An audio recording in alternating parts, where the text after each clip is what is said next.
आज हम एक ऐसी औरत के बारे में बात करेंगे जिसने अपनी खूबसूरत आवाज़ के दम पर ना सिर्फ इंडिया में बल्कि दुनिया के हर कोने में अपनी पहचान बनाई। लेकिन वो कुछ दिन पहले ही कोविड पॉजिटिव हुई थी और हॉस्पिटल में आईसीयू में एडमिट थी, लेकिन कोविड से ना लड़ सकी और उनकी कोविड की वजह से मौत हो गई। लोग उन्हें उनके टैलेंट की वजह से queen of melody, voice of the nation और वॉइस ऑफ द मिलेनियम के नामों से बुलाते थे। जी हाँ दोस्तों, हम बात करने जा रहे हैं अपने गानों से लोगों के दिलों पर राज करने वाली इंडियन सिंगर लता मंगेशकर की, जिनके गाने तो हम सभी ने सुने ही होंगे। हालांकि लता को हम बतौर एक सिंगर तो जानते ही हैं, लेकिन बहुत कम लोगों को उनकी लाइफ स्टोरी और उनकी कामयाबी के पीछे की मेहनत का पता होगा। तो दोस्तों, आज की हम इस वीडियो में most popular singer of all time की लिस्ट में गिनी जाने वाली लता की पूरी स्टोरी को जानेंगे कि किस तरह एक आम परिवार में पैदा होने वाली लड़की बनी पूरे मुल्क की आवाज। तो दोस्तों, ये कहानी शुरू होती है 28 सितंबर 1929 को, जब मध्य प्रदेश के इंदौर में लता मंगेशकर पैदा हुई। उनके फादर का नाम दीनानाथ मंगेशकर था, जो कि एक सिंगर और एक थिएटर एक्टर थे, और उनकी माँ का नाम शिवंती मंगेशकर था।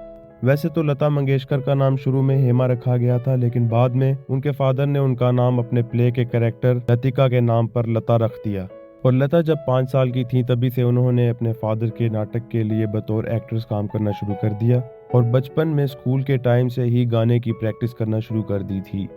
यहाँ तक कि वो अपने घर में अपने फादर से गाना सीखती और स्कूल में जाकर बच्चों को सिखाती थी। लेकिन एक दिन स्कूल के टीचर ने इसके लिए उन्हें बहुत मारा और तभी से लता मंगेशकर ने स्कूल जाना ही बंद कर दिया। और कई दफ़ा छोटी उम्र में ही लता अपने फादर के सुरों की गलतियों को पकड़कर उन्हें सही सुर बताती थी। ये सब कुछ देखकर उनके फादर समझ गए थे कि हीरा तो उनके घर में ही है, और फिर उन्होंने लता को अच्छी तरह से ट्रेनिंग दिलवाना शुरू कर दी। लता मंगेशकर जब 13 साल की थी तब हार्ट डिजीज की वजह से उनके फादर की मौत हो गई, जिसकी वजह से उनके घर वालों पर दुखों का पहाड़ टूट गया था। और फिर फादर की मौत के बाद घर की सारी जिम्मेदारी लता पर आ गई थी, क्योंकि वो अपने बहन भाइयों में सबसे बड़ी थी। इस मुश्किल वक्त में लता के फादर के मास्टर विनायक ने उनकी फैमिली की खूब मदद की, और उन्होंने ही लता को बतौर एक सिंगर करियर स्टार्ट करने में मदद की।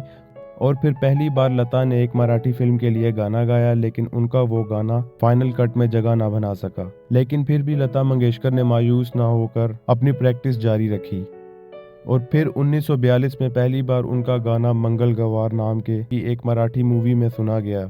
और अगले ही साल उन्होंने एक हिंदी गाना भी गाया जिसके बोल थे, माता एक सपूत की दुनिया बदल दे तू। फिर जब लता को लगा कि वो इस फील्ड में काफ़ी आगे जा सकती हैं, तो 1945 में वो पूरी तरह मुंबई शिफ्ट हो गईं। और फिर मुंबई आने के बाद उन्होंने अपनी स्किल्स को इम्प्रूव करने के लिए उस्ताद अमानत अली खान से म्यूज़िक सीखा, और इसी बीच उनके सबसे बड़े सपोर्टर मास्टर विनायक की मौत हो गई, और आगे मेंटोर के तौर पर गुलाम हैदर ने लता के लिए काम किया। और फिर गुलाम हैदर ने ही लता को शदर मुखर्जी नाम के एक प्रोड्यूसर से मिलवाया, जिन्होंने लता की आवाज़ को ये कहकर नकार दिया कि वो बहुत ही पतली आवाज़ है। उनके ये कहने पर गुलाम हैदर काफ़ी गुस्सा हुए, और उन्होंने गुस्से में ही कहा, मुखर्जी साहब, आप देख लेना कि दुनिया के सारे प्रोड्यूसर्स और डायरेक्टर्स एक दिन लता के पैरों में गिरकर उनसे उनकी फिल्मों में गाने की भीख मांगेंगे। और इसके बाद फिर लता को उनकी ज़िंदगी की सबसे बड़ी कामयाबी मिली 1948 में, जब उन्होंने मजबूर फिल्म का एक गाना गाया, दिल मेरा तोड़ा मुझे कहीं का ना छोड़ा। ये गाना पूरे इंडिया में बहुत हिट हुआ, और फिर सच में सभी म्यूजिक डायरेक्टर्स उनके साथ काम करने का ख्वाब देखते थे। आगे चलकर लता ने शंकर, नौशाद अली, एस.डी. बर्मन, अमरनाथ और भगत राम जैसे बड़े बड़े म्यूजिक डायरेक्टर्स के साथ काम किया। अपनी प्यारी सी आवाज़ से उन्होंने लोगों के दिलों में बहुत जल्द जगह बना ली। कामयाबी के साथ ही लता के दुश्मन भी काफ़ी बढ़ गए थे, और इसीलिए 1962 में तबीयत बिगड़ने के बाद उन्हें पता लगा था कि थोड़ी थोड़ी मिकदार में उन्हें जहर दे रहा है कोई। और फिर अच्छी तरह इन्वेस्टिगेट करने पर पता चला कि वो आदमी उनका कुक था, जो भागने में कामयाब रहा। खैर, कुछ महीनों की रेस्ट के बाद लता बिल्कुल ठीक हो गई, और फिर 27 जनवरी 1963 को उस टाइम के प्राइम मिनिस्टर जवाहरलाल नेहरू के सामने आई और मेरे वतन के लोगों गाना गाया। इस गाने को सुनकर सभी लोगों की आंखों में आंसू आ गए थे। और फिर आगे चलकर लता को राजीव गांधी अवार्ड और भारत रत्न जैसे कई बड़े बड़े अवार्ड मिले, और ये सभी अवार्ड्स अपने आप में लता की कामयाबी की कहानी बताते हैं। और हाँ दोस्तों, लता मंगेशकर वो लेडी हैं जिन पर सभी को फख्र है, और ख़ासकर उनकी आवाज़ जो हमें एक अलग ही सुकून देती है। हम दुआ करते हैं लता मंगेशकर जहाँ रहें खुश रहें। Thanks for watching.